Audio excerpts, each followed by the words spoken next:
Hello everyone, welcome back to our YouTube channel one second. तो इस video में हम एनसीईआरटी 12th के मॉलिक्यूलर बेसिस ऑफ इनहेरिटेंस के कुछ इंपॉर्टेंट क्वेश्चंस को शेयर करने वाला हूं, जो आपकी इंट्रेंस एग्जाम के पॉइंट ऑफ व्यू से इंपॉर्टेंट हो सकते हैं। So let's start the first question.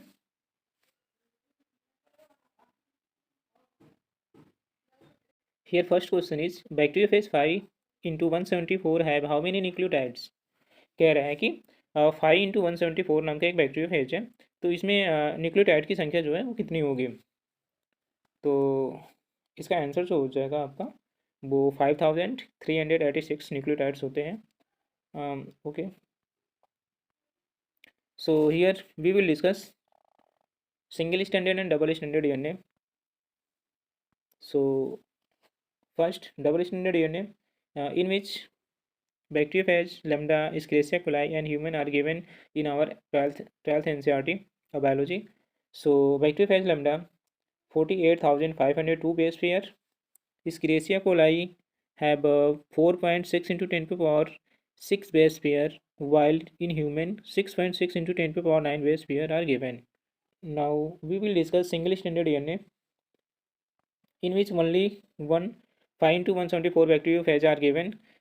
In this 5386 nucleotides are present. Okay.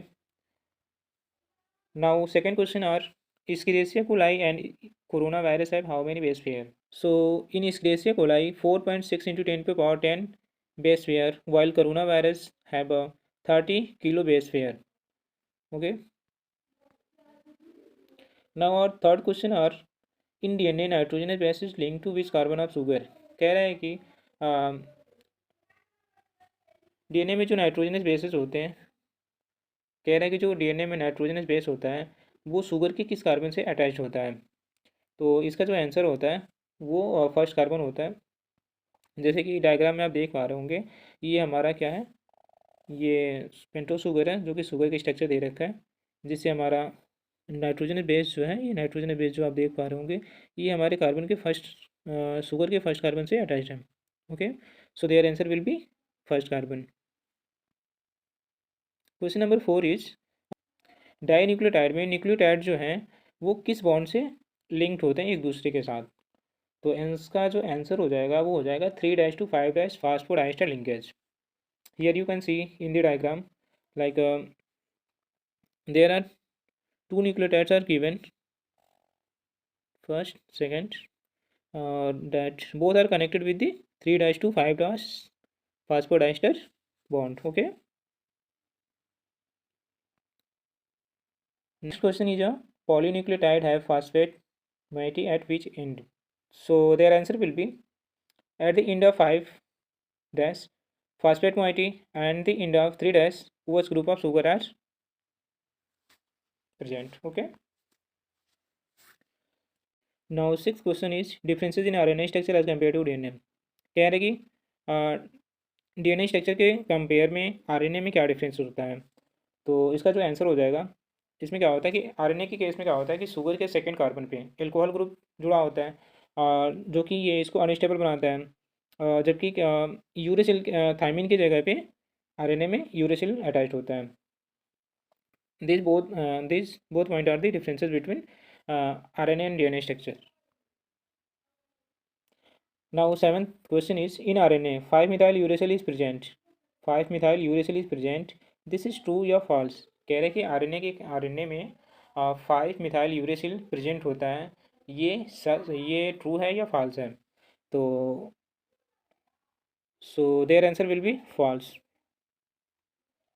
Cause 5-methyl uracil is thymine. जो 5-methyl uracil है वो आपका थायमिन होता है। ठीक है, next question is in B D N A which type of helix is present.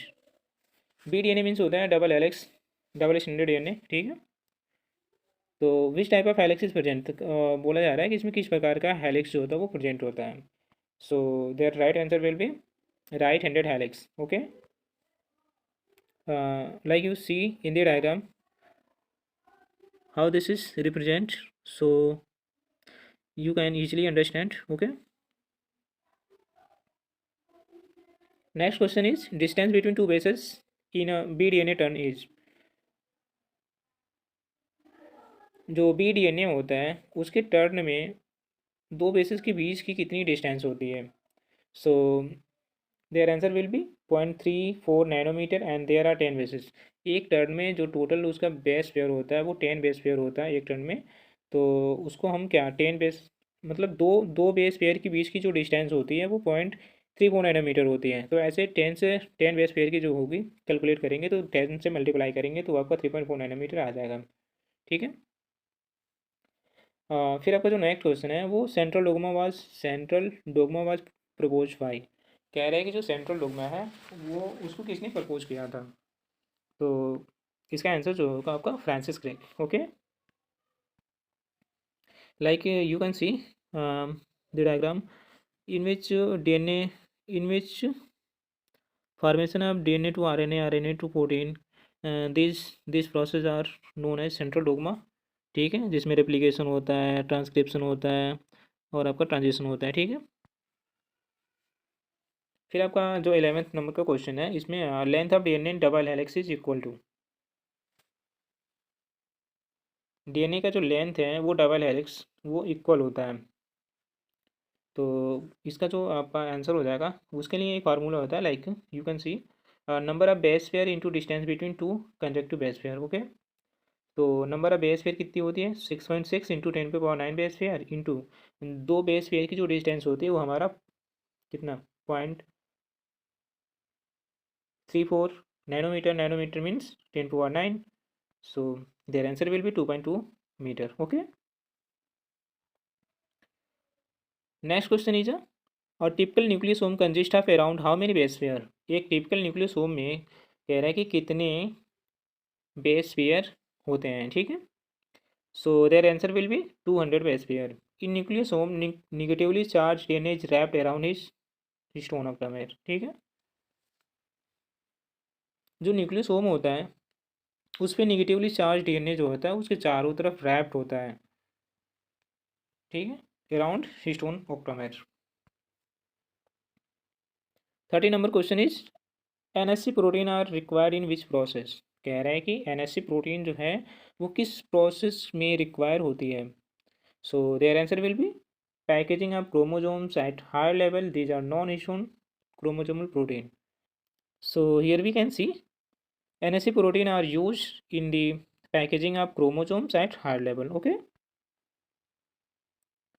next question is the transcriptionally inactive part of chromatin is known as heterochromatin, densely packed stand dark inactive, while euchromatin is loosely packed stand light transcriptively active। ठीक है, जो heterochromatin होता है वो densely pack stand होता है, dark होता है, इनएक्टिव होता है। जबकि हमारा यू क्रोमेटिन जो होता है ये लूज पैक्ड होता है, स्टैंड्स लाइट होता है, ट्रांसक्रिप्टिव एक्टिव होता है। ठीक है,